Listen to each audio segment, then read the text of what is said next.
to deal with the warmability. All right, your 5 exercises today.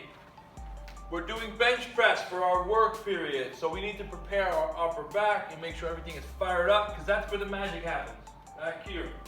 So first on our list, wall slides. You can take like a modified wall sit. Think about bringing your arms into cactus position or a cactus pose, if you will, but you're trying to bring your elbows and wrists back while keep your lower back flat on the wall. So by tucking your butt underneath and then bringing that navel in, it's going to draw your shoulders forward, maybe if you're tight. And your job is to keep pressing backward and then slide all the way up into like maybe a big Y position. And then pull all the way down, trying to keep your elbows and wrists touching the wall. That's going to be pretty challenging, especially if you're tight in the chest. We're doing 10 of those. Next up, band pull-aparts. Like I just said, you need to fire up that upper back area, right? So band pull-apart, but I want you to think about moving it fast. So glutes are nice and tight, and every rep is as powerful and as fast as possible.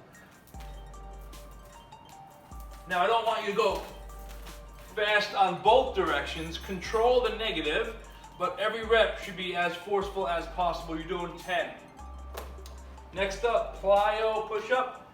Some variation of, whether you are doing a full push-up position here, straight up off the ground, or you're using your knees. Either way, we're looking to use max force, as much energy as possible to get that explosiveness fired up, to wake up our fast twitch muscles for our work period. You're doing 8 push-ups. At home, you're gonna do a horizontal row or a bent over row, but think about pulling those elbows back nice and fast, nice proud chest, okay? In-house, you're gonna do TRX row. Okay? We're doing 6 of those. For at-home folks, if you can't slam a medicine ball on your living room or kitchen floor, wherever you're at, we're gonna do a sprinter crunch. So we're looking to get upper body, core, and these muscles right under here are transverse abdominals. Big exhale on the way up. Think about rib cage, elbow to knee, opposite back down. Hold for a second. Really make sure you feel it in those rotational muscles. Doing 5 each. So chest press is our exercise of the day. A couple things I want to talk about. Lights, camera, action. A couple different things I want to talk about with the chest press. It's actually your back that's doing the work, sort of. Not all of the work, right? But you really do want to make sure that upper back is engaged. It's going to take pressure off take unnecessary pressure off of your joint in the front. Now, we got the back fired up now, so we're primed up. Difference with being on the floor or on the bench doing a barbell is simply the range of motion. Now obviously on the floor the elbows are going to be stopped, so you're going to be putting more tension on the chest and delts. And what I mean by that is, more on the,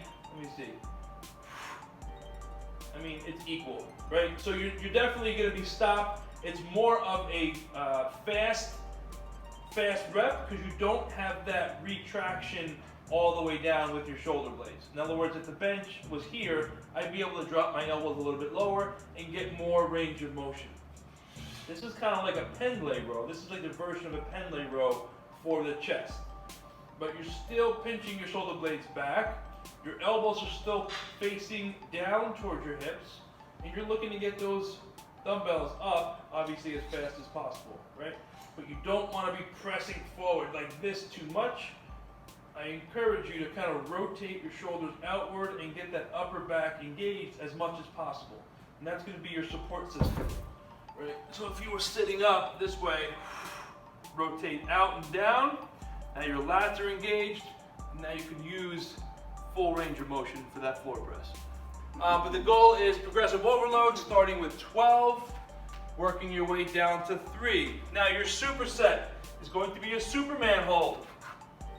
It's a great little combination here. Now Superman is flat on your belly, activating every muscle in your posterior chain. Now it's a 30 to 45 second hold. That's a pretty decent amount of time to have all those muscles engaged. So what I'm going to suggest is not going all the way up. Trying to find a spot where you can feel your glutes engaged, you can feel your upper back engaged, but you can sustain this for 30 to 45 seconds. Rather than going all the way up and holding for 10 and then slowly starting to come down, find something you can sustain for the whole time.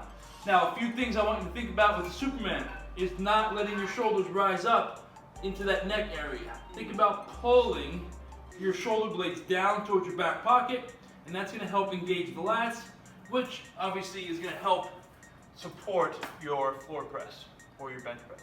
So you want a neck. You want a tall, long neck. Right. You don't want to be all scrunched up like this. Yeah. Okay, so press down, activate these lats down here. It's going to be every 3 minutes on the minute. All right, guys, finish your time. Here's how it goes down. Your hold is going to be at the top half of the movement. In other words, if you're doing your floor press, you're flat on your back, in position. Right. So let's go through it real quick. Pinch your shoulder blades back, proud chest, and you're up here, holding this position. First round, first section is going to be 15 seconds of hold, and then I'll say rep. Your job is to bring it down and up as fast as possible. With control, of course. So you can probably move fast without control. That's not what we want, right? You want to learn control, you want to build speed. So 15 more seconds, down, up. As soon as those elbows touch, coming right back up. Okay, that's going to be the first section. And then 10, 20, 30, so every 10 seconds on the rep every 10 seconds, 2 rounds of that. And then that last one, you may have to drop the weight because it's going to be every 5 seconds. So you're probably going to get maybe 2.5, 3 seconds rest, maybe each rep. So it's going to be more cardio, using more oxygen for those reps. So you're probably going to have to lower the weight because you want to be able to get that weight up as fast as possible. Where the first 2, you're looking to build more strength in the hold position. So you can probably stay a little bit heavier and decrease as we go through.